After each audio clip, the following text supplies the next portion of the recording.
this process was interesting. I feel like throughout the class, I wasn't necessarily thinking about the lectures as like having the potential to generate actual ideas that I could work with in a personal practice, because I didn't really have one and still don't. Like I've always viewed design as pretty intertwined with work. And then the other day I was in the shower and this idea just kind of came to me and I got really excited about it and was like, oh, I think I actually want to pursue this project, but it's still pretty loose in my mind. I was trying to make a presentation in a deck form and I just couldn't separate the ideas. So instead I laid them out in columns, and the concept that I'm exploring is of a typeface that I guess accesses my Jewish identity. I have a lot of different ideas that I want to integrate. I think it could be a longer, more exploratory project that integrates Silas Munro's concept of poetic research. That was something I was really drawn to in his lecture. And let's see, some main themes I'm thinking about are, I guess without getting into too much detail because it's a short presentation, basically I am Jewish, but also am not because my mother isn't Jewish and Judaism is passed down matrilineally. So I've had this kind of complex relationship with my religion and cultural heritage that feels really disconnected and fragmented. And it wasn't until I was an adult that I started to kind of explore it on my own terms and kind of connected with the religion and culture through my grandmother on my dad's side, who I'm very close to. So some themes I'm thinking about in how this could manifest as a type project are disconnection and fragmentation, and then also liminality, like what does it look like to feel both Jewish and not? And then I really think have been thinking about like the visual form of the Torah, like in an English speaking community. So the way it's laid out is there's like a Hebrew section on the left, and then oftentimes there'll be a transliteration in English underneath. So the sounds essentially written in English, but not English words. And then on the right-hand side, there's a translation in English. And I'm just really interested in like that synthesis of form and how those iterations of type interact, and how I could think about kind of integrating some of the history or form of Hebrew into an English type. And then also just how, like what design decisions are factored into each iteration of this like physical book, and how those imbue like a political significance and the decisions of the designer. And then additionally, I've just been thinking a lot about like the concept of mirroring and how Hebrew is a dextro-sinistral language. So it's written right to left. And then I'm left-handed and I've always like felt this awkwardness writing left to right because my hand smudges the page. So thinking about handwriting, and then also this concept of mirroring and like the act of deleting on a keyboard for English, for example, is erasing the text right to left. So I just think there's a lot of potential there to think visually about how the two languages coexist. And then I think something that's really like informed my relationship to religion at large is this deep integration of Hebrew and the Israeli state and the violence of the Israeli state and Zionism. So it's like how, I don't know, I just think it's really important to integrate that into my work. And that's something else that I think I could experiment with visually and consider in a practice. And I think my process could be informed by that politic and history. And I think there's a lot to explore there.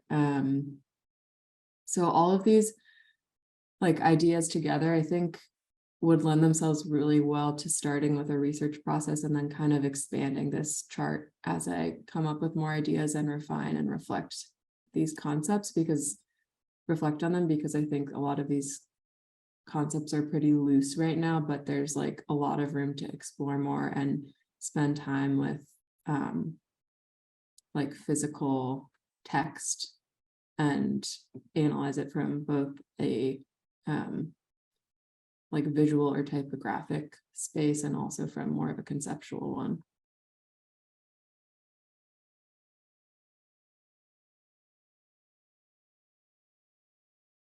Well, essentially, what happened is midway through here, I had a client whose name is Oasis, and they do work with LGBTQ political asylum petitioners, which is really incredible work. And they're like a community of lawyers.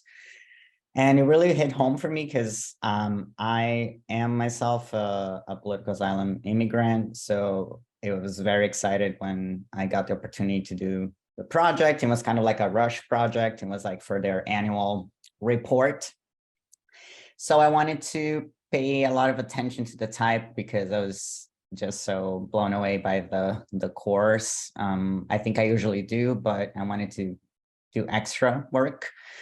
So I started by actually just asking a lot of questions about their organization so I could understand a little bit more, especially like who runs the organization. I really wanted to know if it was like mostly white-led organization, if it was like mostly led by people of color, because for me, it's important to have some sort of like authenticity, you know, when you're putting out, especially things like annual reports where you're like painting this image of the organization in a certain way. So I really wanted to make sure that I had the right information. And also, of course, the people that they serve. I mean, the people that they serve, I already knew the demographics pretty well, but I wanted to make sure that I wasn't depicting the organization in a way that was disingenuous or not real. So I went with, for the display fonts, which are the title fonts, I went with, and that's like throughout the entire report, essentially. I went through a font from the folks from Provoking Type, which is the Marsha P. Johnson. And I thought that made complete sense because, well, the organization is mostly led by people of color who are also LGBTQ themselves, and they serve LGBTQ people and primarily like trans people that are trans people of color that are seeking political asylum. So I was like, wow, I think that's like a perfect typeface that we could use for display. So I chose that. And then for the body copy, there were two options that I proposed. One of them is this really cool font called Redaction. Oops. Oh, weird. I don't know what happened. Oh, go back.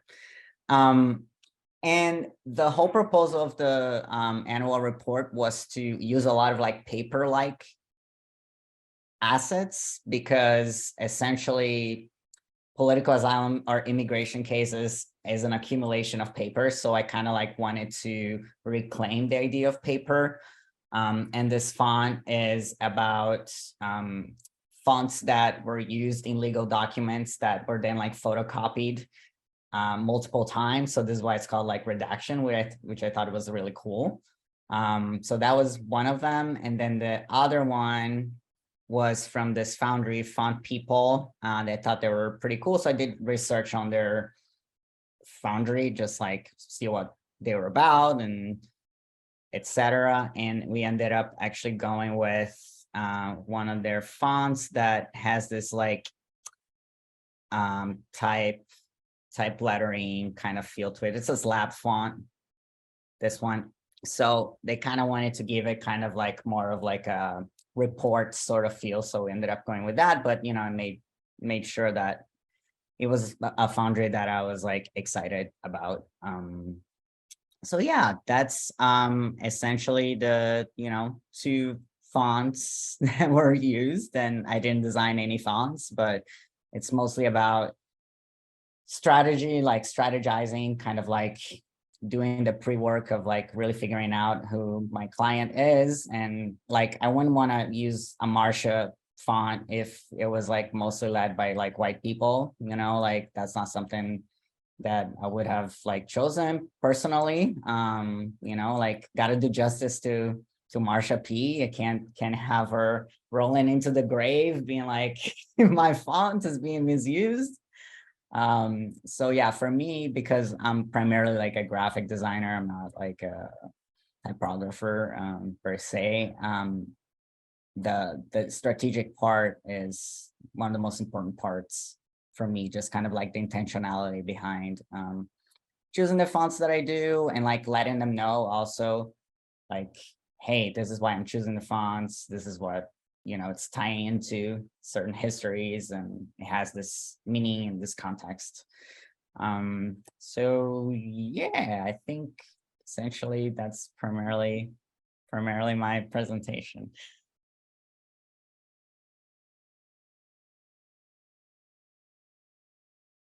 So yeah, my typeface. When I started to think about this presentation, I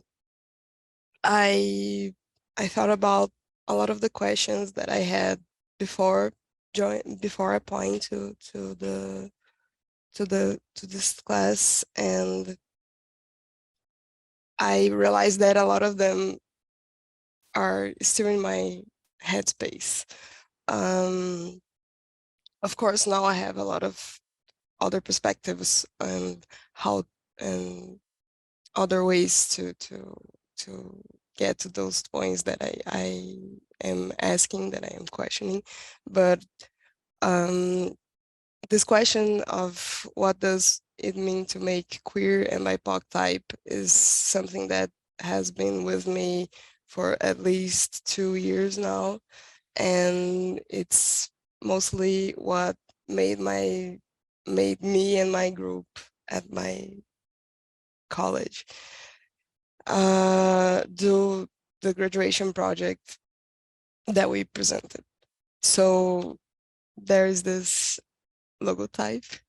I drew this in the middle of 2021.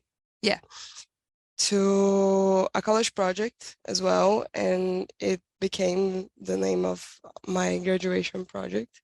And basically we created a fictional publishing house to publish queer stories. So we wanted to create this safe space where literature could reach those kids that didn't exactly grow up having these stories about themselves and etc.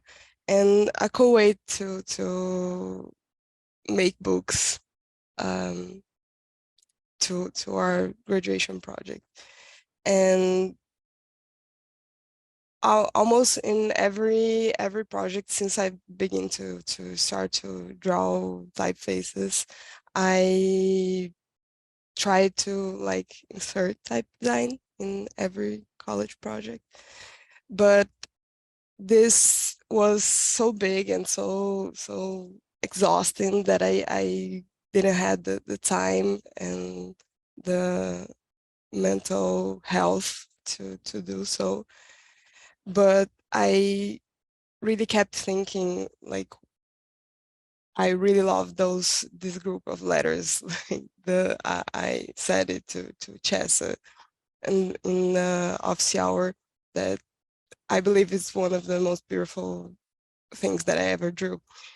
So and thinking about this as well, Amapô is a term that comes from Pajubá. Pajubá is a dialect that is originated in the language Yoruba, and it was popularized. I don't know how to say this word, but it is a dialect used among the LGBT Brazilian queer people, and it was created in the middle of during the military dictatorship, and this word means woman. So I was thinking about all of this, and I decided to start to draw my typeface. This is what I came so far. I had planned to draw a lot of other things. Like I wish I had like at least the capitals and all the letters, but unfortunately I got sick. And although I'm a little bit frustrated, it helped me like to stop and think about what I wanted to do after. And I believe the next steps are first figure out what the hell I'm going to do with those strokes and curves, because I don't know if you guys notice, but there are a little bit of some problems, especially with the rounded letters, like the O and the E doesn't feel like the same thing as the M and A and etc. Draw the basic Latin set. Research and understand what I need to develop, what more I need to develop to make this typeface a typeface that can support Yoruba writing. I believe B will talk more about that, but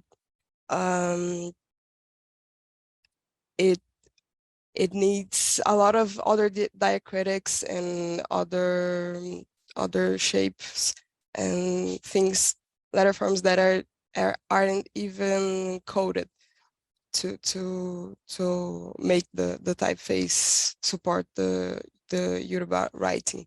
And above all, I want to make like this my personal type lab, you know, the typeface that never ends, you know.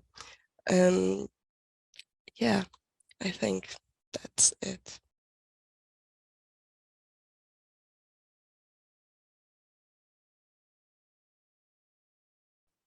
Okay, what did I learn?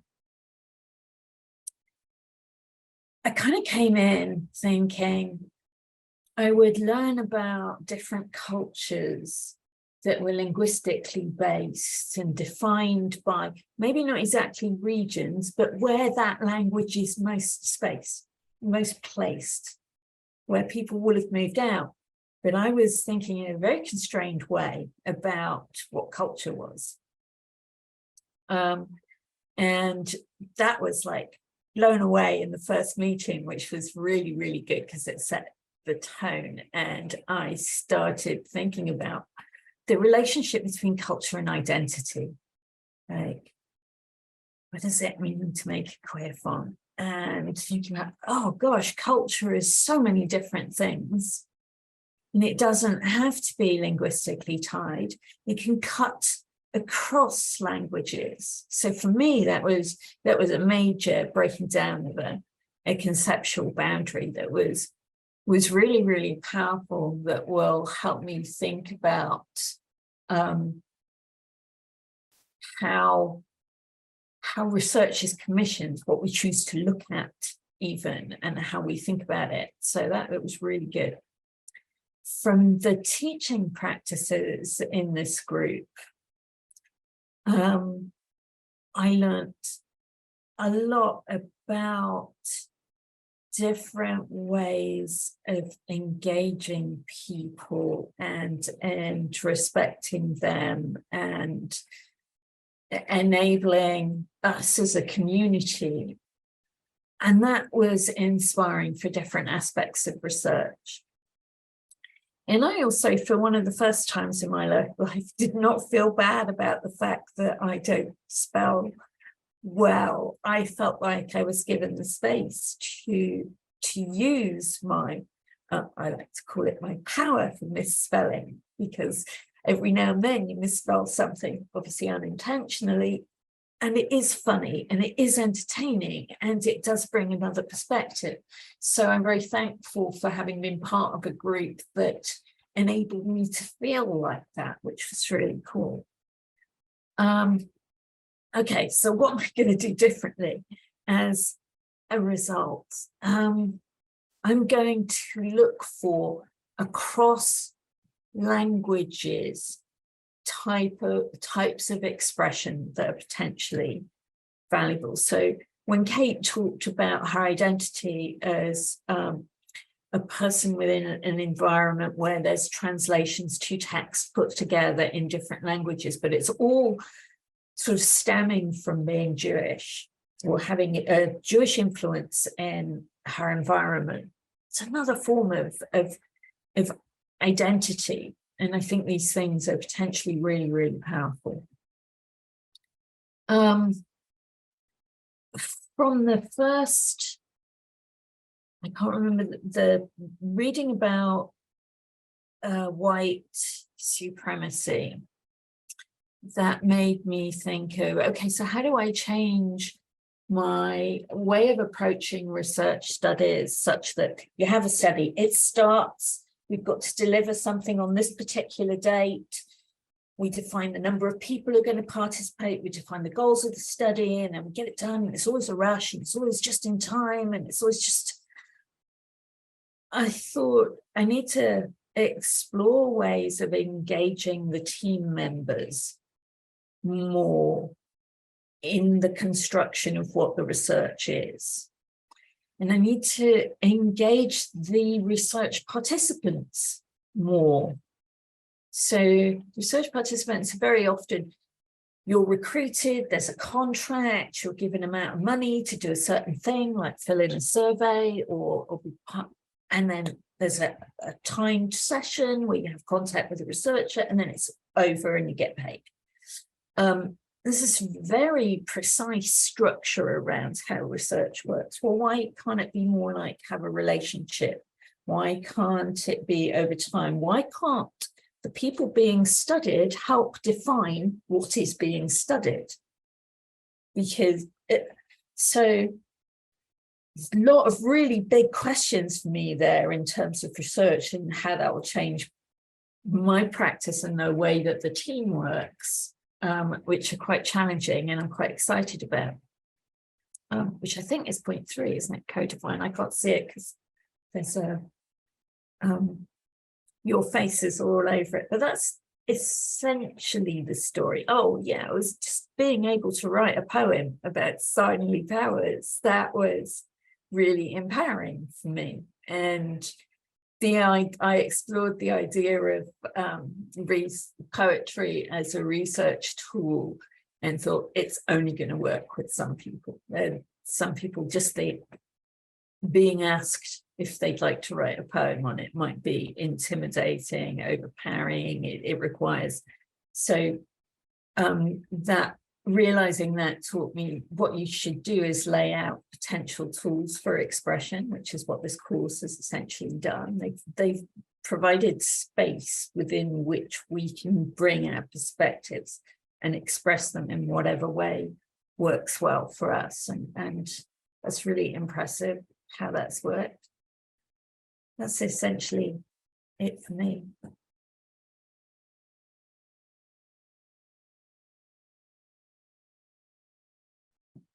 All right, so I just thought I'd start maybe perhaps by, like Kate, giving a little bit of context.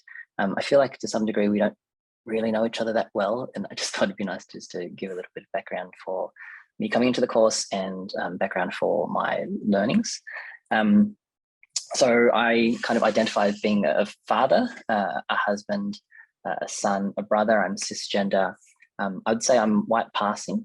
My parents are both Malaysian, but moved here and they speak different dialects of Malay, so their common language is English. So I was raised speaking in an English household. I'm a type designer and an instructor at a university, my alma mater, not far from where I live, and I reside on unceded Aboriginal land. So a lot of these things will kind of inform some of the learnings, I think, from the course. Contextually, I should also mention that like my upbringing and privilege has meant that I have, had certain luxuries, access to education, that I'm more and more aware that first people of this land have really fought for since invasion, and they continue to struggle for today. Education-wise, I studied graphic design at Monash University from an overwhelmingly white, Eurocentric and modernist position. And somewhat similarly, my type design education had those qualities. I did an internship and then managed to be hired at a foundry called Commercial Type. It's run by two principals, Christian Schwartz, who's an American designer and trained really in kind of an American tradition, Paul Barnes, who's a British designer, very much not really trained in the British tradition per se, because he's kind of untrained, but certainly holds up British foundries very high. And my co-worker at the time, Burton Hasebe, who studied at the KBK program doing his master's, so his training is Dutch largely. So the practice provocations, I've kind of broken this presentation down into two things, one being overarching practice ideas that I've taken from the week's lectures, and then a kind of more specific project that I think I can use to channel some of these learnings.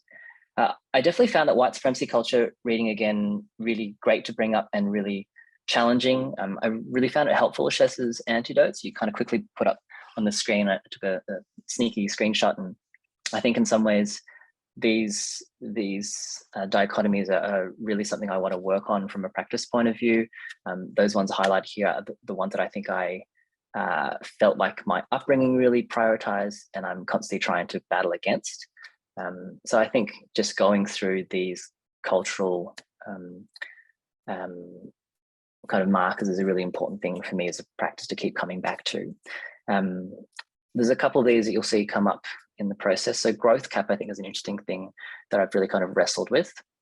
And I want to talk a little bit about that through something that I've been working on for some time. This is a website for some typefaces I eventually want to release. And when it comes to pricing these things, I've tried to be quite critical about this idea. So it utilizes something called purchasing power parity. So it adjusts the price according to your location, kind of the GDP of your country. So it's all kind of relative to where you are. And then I have this other strange conceit that's what I'm calling a parabolic pricing model, which essentially means typefaces start free, then gain in price, reach a peak, fall, and then end up free again. So it steals from this curator called Anthony Huberman's text about the idea of information traversing this shape. When you kind of know too much about something, it becomes boring, and you kind of want to stay at the peak of this curve. Anyway, this pricing logic is something that I'm really interested in launching later on. But yeah, this idea of capping the price, so I can only ever make a certain amount, is something that I really want to look at, and the idea of making it kind of fair depending on where you are. This text recently came out, and a couple of people I know have been kind of mentioning it. I'm very keen, I've ordered mine, very keen to read this, and I think it's going to be really important for me in terms of finding very concrete ways to think about how I might, as Dory Tunstall writes, recenter theory and practice in global Indigenous cultures and histories through type design. Because I think in some ways I still have similar questions that Jess has raised that I really want to untangle further. This is a manifesto that my friend who's a type designer in Melbourne wrote, and I really love it because it really, similar to the white supremacy dichotomy, brings up the issues with the existing way type is taught and considered, and ways it could be considered. So being more interrogative, subversive, creating counter spaces, being collaborative, being embodied, strengthening solidarities, being free and open source, living in the commons, all these really great things, including also type being understood in relationship to stolen land. The other person I really find inspiring was Paul Soelis. I'm going to read a little bit here, so apologies. But as a teacher working at a university, I've always kind of wrestled with being somewhat complicit in terms of churning out graduates that I know probably won't be able to find the jobs that they want. He writes here, I think of Fred Moten and Stefano Harni's concept of the undercommons, specifically this thought that the undercommons is a place for subversive intellectuals to send out signals, to find each other and imagine new ways of seeing the future. And that in the undercommons, the only relationship one can have with the university is to steal from it, to be in it without being of it, and to actively use the institution's resources without giving into its values, which are inevitably tied up with complex histories of vice and profit. So I've always found that really inspiring. One way I think I've tried to channel that is to run a kind of unsanctioned student-run print co-op. I moved a risograph printer into a classroom one semester and had kind of the blessing of one of the staff members who was, I think, one of those complicit academics that was happy to allow me to do this kind of thing. And for a semester, we kind of ran this co-op covertly, and then we moved it to a shared space between semesters and ran like little research projects. And I think that was like a really enriching project to do. I know I'm a little bit over time, so I'll just go quickly here. Typefaces puncture. This is a more specific application of, I think, some of the things we've learned. I loved Silas Munro's Gays, Queers, Fags, Dykes, Sissies and Abstract Art from 2020. And I think I'm really trying to figure out how I might similarly apply this to the type canon. So if we were to reconsider the typographic canon, what would this look like from a queer, BIPOC, Indigenous perspective? I'm also really inspired by an academic called Aggie Toppins, where she talks about different counter narratives to graphic design and again, translating these ideas to type design history. So she has this 4 potential counter narratives: a Marxist, a people's history, a decolonized, and intersectional. Super inspiring again, and trying to translate that to type. In terms of what Jess had written too, I think this is a provocation I find helpful to queer design. Design becomes illegible, or that is to say uncategorizable. So I think trying to understand it in a way is almost part of the problem, or trying to make sense of it. I'll skip over this, sorry, because I know I'm over time. A typeface that I really appreciate and grew up in my training loving was a typeface called Marion. Paul Barnes, one of the principals where I worked, designed this. It's a kind of survey of distinct design heroes, I guess, through the ages and certain models, I guess. And so it's a kind of canon. It's a typeface family that's structured based on this logic. So these are the kind of names that come up, all white men: Gragnon, Garamond, Kish, Fleischmann, Baskerville, Bodoni. And so I'll skip over this. I am kind of curious how we might undermine this or rewrite this as the typeface family. What I'm drawn to in it is its kind of variation in form and its expressiveness, its reductivity to a single hairline. But yeah, I was really inspired also by Paris is Burning and just thinking through this notion of categories. I mentioned this to Schessa very briefly, but just trying to think of the analogy of categories in type and how one might kind of use that conceit. And if these are kind of categories, how might we undermine that? I was kind of curious about this idea of realness when Silas mentioned the polymo typeface. I've been doing a little bit reading about kind of the use of realness, I guess, in ballroom culture. And I just love this idea of members kind of seeking greater agency. So using things like, categories such as schoolboy realness or town and country to kind of take ownership or be empowered or emancipated from society in a way. And I'm curious how that might translate to a typeface specifically. I know I'm going over time now, so I'll stop there.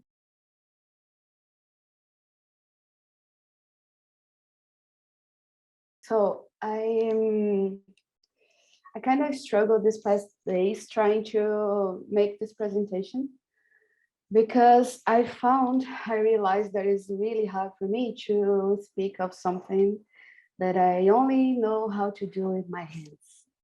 And when my hands are at risk, I tend to fold. So I surround myself with things that already been written, said, and what I can remember. And I kind of got lost between the phrases and the arguments.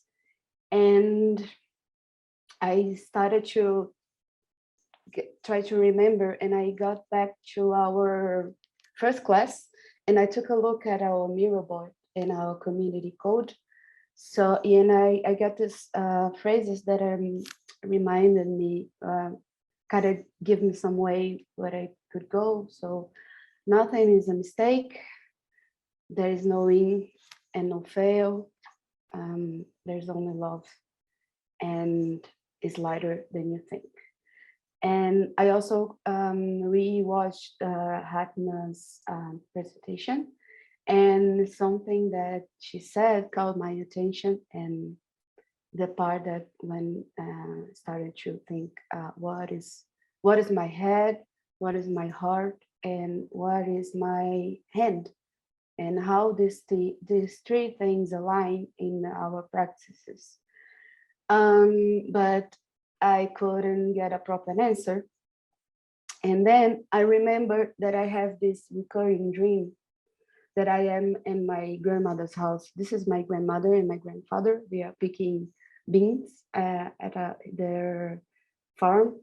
And I always dream of this house. This house no longer exists because through time it suffered a lot of change because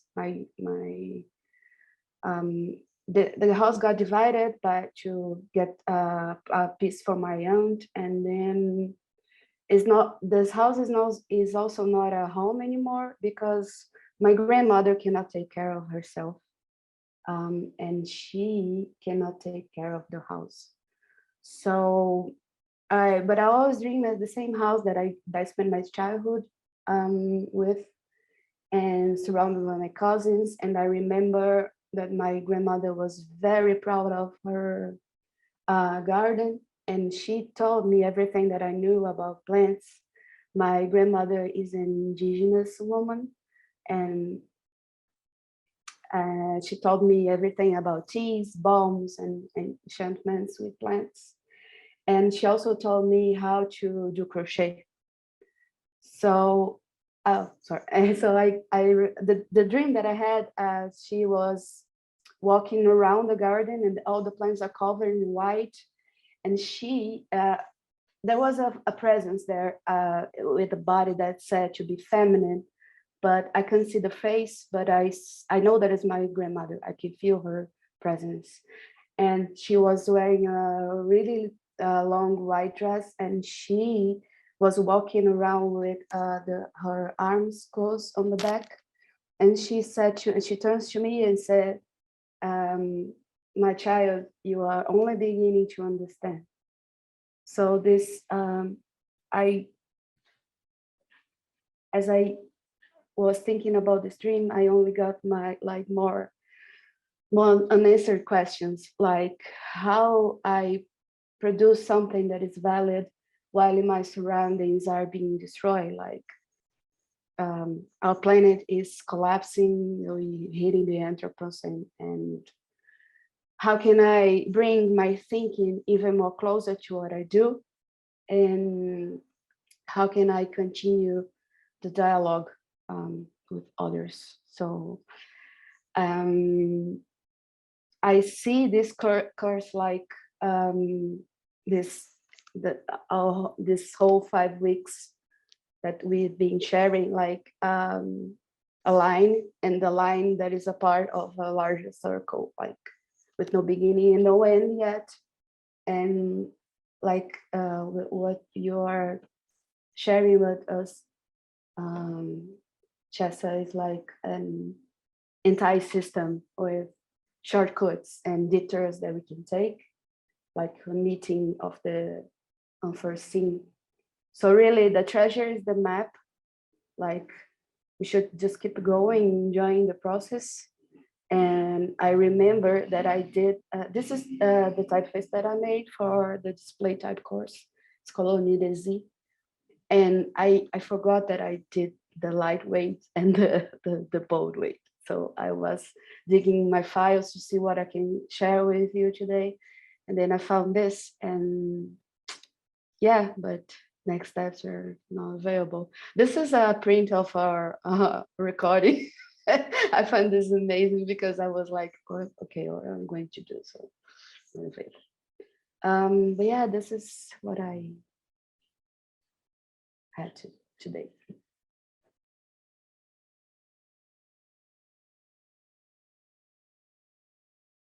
Just to kind of like bring you all into kind of what I started this class with, and like my initial research question that I added to my application.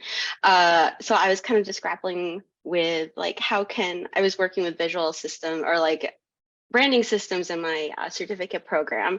So that kind of lended to this question of like, can they not be just these static and kind of these easily digestible things? So I just wanted to bring you all into that. And then also just to kind of state like how I've arrived and how I am now. So like before and after, featuring my cat. So like the first one, feeling really burnt out by just like how I felt really constrained and really kind of a little bit depressed in my certificate graphic design program. And like now where I'm feeling a little bit more like enlivened and more hopeful. And then just to kind of point out some of these quotes that I've like really enjoyed, kind of maybe setting kind of this foundation of my own personal growth. So like one that I wanted to point out too was that I think Lauren had mentioned, I'm not sure if I got this quote completely right, was design is insignificant to solve problems.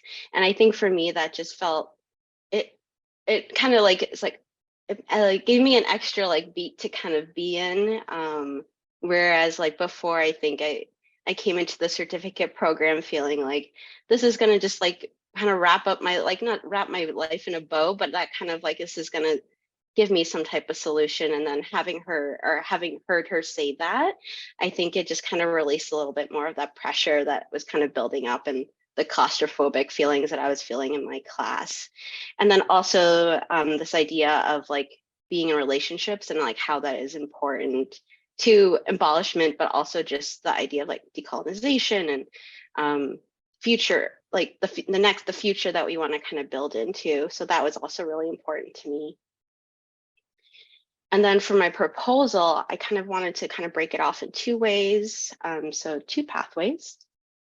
And then the first part here that I was just really wanting to start some kind of practice for myself. And actually Rathna kind of brought that up a little bit in her discussion, was the journey of the practice and how important that is. And so for me, that's just really breaking away from understandability, like results, something that's again, not digestible.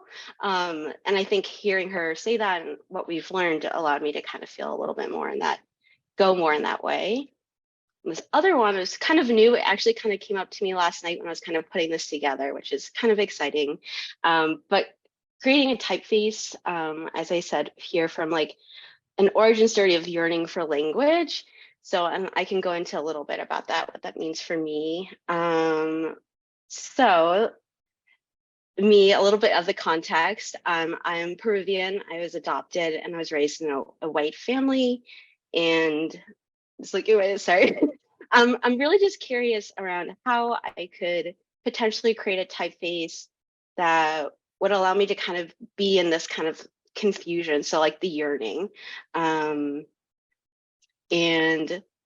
sorry, I'm just gonna look here. So like how, I'm curious about how this typeface can like make noise and like how could it be living, since like, I think for me, that's been kind of my journey of like wanting to like learn a language that I actually don't know. So like I don't know Spanish. I didn't learn it growing up, and having a learning disability that's actually preventing me from being able to sustain that like a learning of that language of Spanish. So I think again, like this typeface, I'm not really sure. I haven't taken a type design specific class, but I think learning what I've learned here, that it gives me like permission to like, it doesn't have to be perfect. It can really be for myself. And I think Schessa, you kind of mentioned that in your article when I was reading it, of just like the audience can be just for you, or it can just be for the audience you decided to be for. And then, oh yeah, next steps. I put a tea because I think I mentioned earlier that I just really like having a tea or having like a latte is really a source of grounding and like starting a next step. And for me, I put that down as diving into my writing practice and letting that be a space for me to be free. And then also kind of what I've learned from the BIPOC design history. I saw that Juan did a class in typography and language in Peru. So like I like bought the class and I'm hoping to kind of dive into that as a way of like learning a little bit more about kind of like Incan typefaces. Like I'm in some ways technically, I don't really know, like have an indigenous connection, but I don't know that part of myself, nor do I really feel like that's an identity that I've really been aware of in a way. Like So anyway, I'm just really curious about that as well. Yeah, and that's it. Thank you.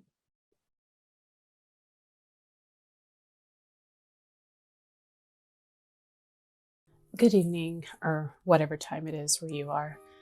Today, I am excited to present to you the proposal that I've been working and chewing on for the past few weeks.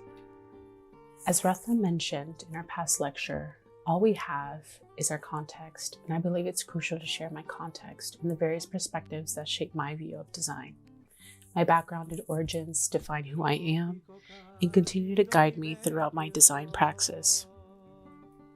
So let's start a little bit about myself. My name is Ariana, and I was born to an Indigenous Mexican mother and a Black American father.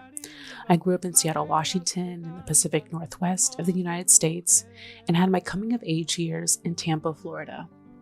I am the eldest daughter of a single mother, I am queer, and I straddle between two generations. In this presentation, I'd love to take you on the journey of exploring my indigeneity. So, where does little Ariana come from? To start, my family is from Oaxaca, Mexico, a state in southern Mexico. We belong to the Zapotec tribe, and my family is from El Istmo, or the Isthmus of Tehuantepec. Oaxaca is renowned for its rich cuisine, beautifully handcrafted artisanal designs that attract attention from all around the world. Traditions, craftsmanship, and communal knowledge are also passed down from generation to generation. However, the Zapotec language has not been passed down in the same way. Despite these traditions and skills being passed down, Zapoteco is unfortunately not being taught to future generations due to many reasons, one of which includes colonization. Spanish is the primary language being taught in schools, and many children only learn the language from their family members who are fluent. Zapotec is also primarily an oral language, making it a little hard to also pass down. So specifically, I'm going to be talking about Isthmus Zapotec. So Zapoteco is the language of the Zapotec people, with over 80 different varieties spoken today in Mexico. It's considered a family of languages that fall under the general term of Zapotec. Some of the earliest seen forms of Zapotec date back to 600 BCE. So, the original Zapotec writing system took the form of hieroglyphics that were read from top to bottom in columns, and to this day has not been completely deciphered. However, that writing system died out nearly a millennia ago, and in the late 17th century, Isthmus Zapotecs began to write their language using the Latin alphabet. So this is how current-day Zapoteco looks like and sounds like. Kadikayu uba diragukana ya kasiri uba gendarigani sti kabini niruyajisi kushalle kabegidiladidu ri udiaga sika kajiji kala ajitaladi netigului nu kajizaa rusia karini ji ilayu tikinaka gakabidi telayun. Usually, as shown here, the way that Zapoteco was written are by those who are typically novelists and poets, and less so people who are more so merchants and lay people of the tribe. So the proposal. Neither I nor my mother were taught Zapoteco. Throughout the generations, fewer and fewer family members have known Zapoteco. And in my generation, none of us speak the language. I want to create a visual dictionary, a living archive of words and sentences in Zapoteco. What is the final form that this will take? Frankly, I don't know, but I'm leaning towards the form of an interactive website. Currently, existing resources are usually behind a paywall, buried under academic texts, and are not accessible to those who want to learn more about the language and reconnect with their untold histories that have been lost in translation. So a couple inspiration moments. I really look to the data visualization and interactive experience of the websites presented by the pudding, which goes in depth on the Aztec pantheon and the sounds of Mexico City. So some questions I'm considering throughout this journey are, how can I visually connect older language systems to those updated written systems? How can I make this more interactive than just a digitized dictionary? And what biases may arrive in my approach as an outsider in researching the language? And those questions bring me to what's next? So I've done initial research on the vocabulary, pronunciation, and meaning of the words in Zapotec through means of the internet. As you can imagine, there isn't extensive research on auditory pronunciation from locals. I'm currently scouring through folders with over 1,000 audio files that have one-word recordings of certain words in Zapoteco, but are not tagged correctly. Luckily, I am traveling to Mexico in April, and I hope that I can reconnect and interview family members who still speak Zapoteco. I'd love to use part of my trip to gather more insight and even question whether this interactive archive is the best approach to connect those with their culture. So, I attribute a lot of support to my thought process from teachings of Lauren, Silas, and Rathna. From Lauren, I was able to really sit and reflect about the powers I hold, how I decide to wield that power, and the existence of power and being able to speak and reference my truth. My references derive from such unique, rich experiences in culture that cannot be replicated. Silas encouraged me that we must reference our ancestors, not only to build on the past, but to create designs that are significant, relevant, and in touch. Rathna provided great advice on acknowledging my context and position as a stepping stone in my design approach. Overall, I want to thank you, Schessa, for providing such an open space for my internal exploration, a place to not only delve deeper into what are my design morals and actions I want to continue, but for also bringing forward speakers that challenge the status quo in the design field today. Thank you.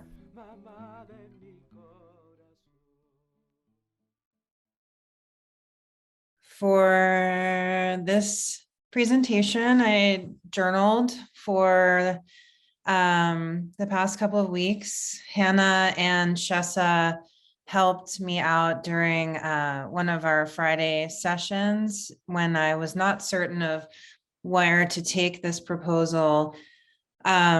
We talked about journaling, and I came into this course to was thinking really about finding the words and symbols to communicate with others.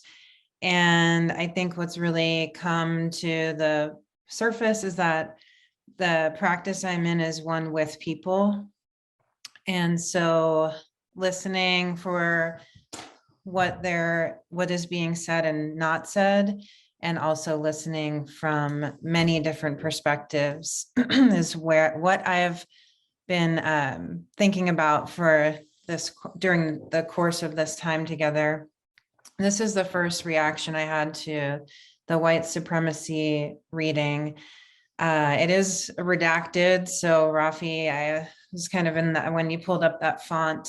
I feel like there's a connection there. My experience of I didn't really have the words for was being inside of a culture where privileged people are unaware of their gross presentations of personal freedom and success. It was reflecting on the list of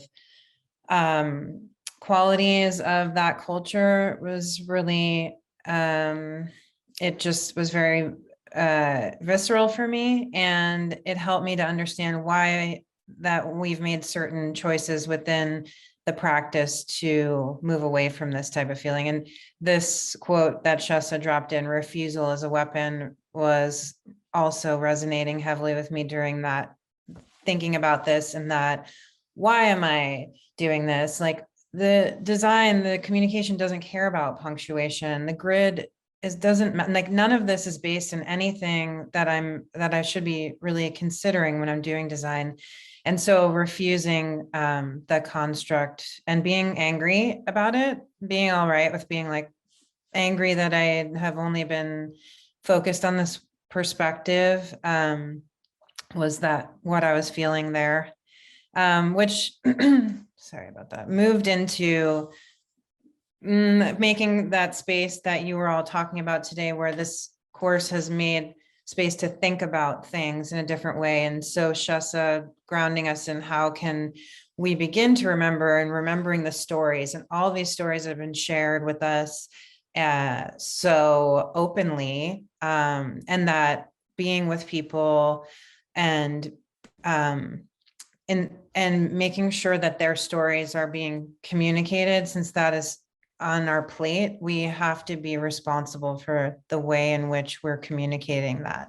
And so coming back into this sense of people, and then in Silas's presentation, we are talking about poetic research, which also was mentioned a bunch today. And this is something that's been in our practice, but we didn't know any sort of context for it. And so I revisited this form of research after the class for some projects I'm working on now, through these lenses of questioning the context that I'm drawing from, looking at who's writing the texts, where are the texts originating from, and what are they referencing, and then going deeper into the references to allow that research to just unfold so that I can look into the sources that were informing all the information I'm consuming. So that's been really exciting for us. And I say us because I'm bringing a lot of everything that I learned here with you all to the team so that we can put it into use. And another thing that I was reflecting on with Silas is to commit to acknowledging your position in the context of your position.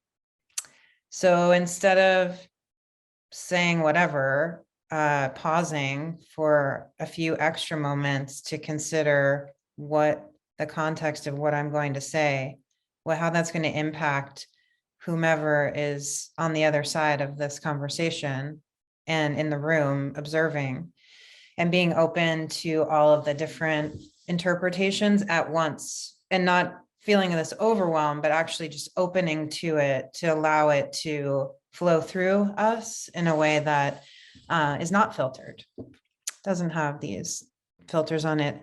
This was also just like a very quick, like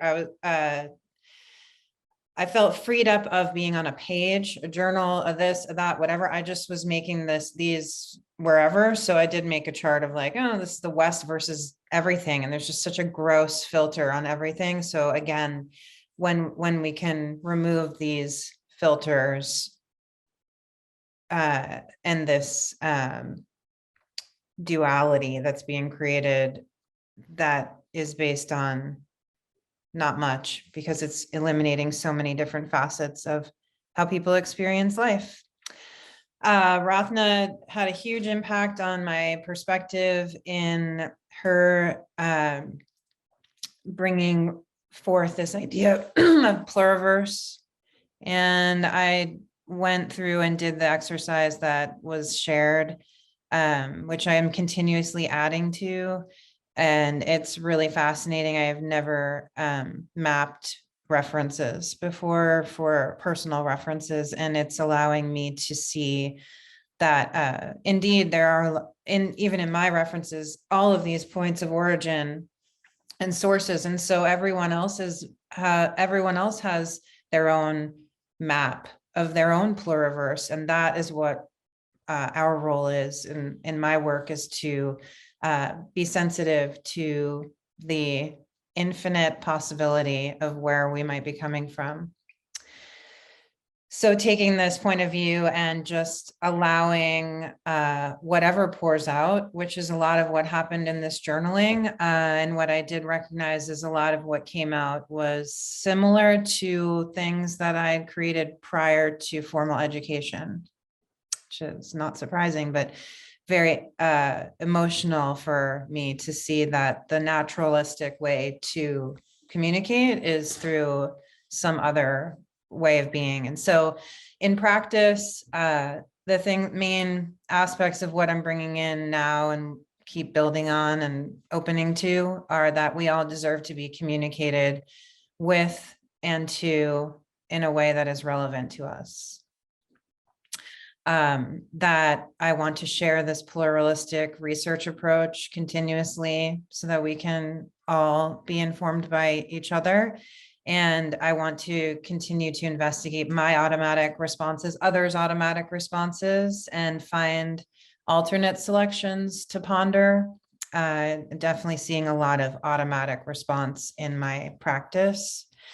And I love that what Rathna also left me with was like, also just have some fun with the responsibility. I do enjoy being with people. I love the stories. They drive my like living experience to be with these stories. So I want to enjoy it and celebrate it. And that's what I got from this. And I'm so thankful to you all. Thank you.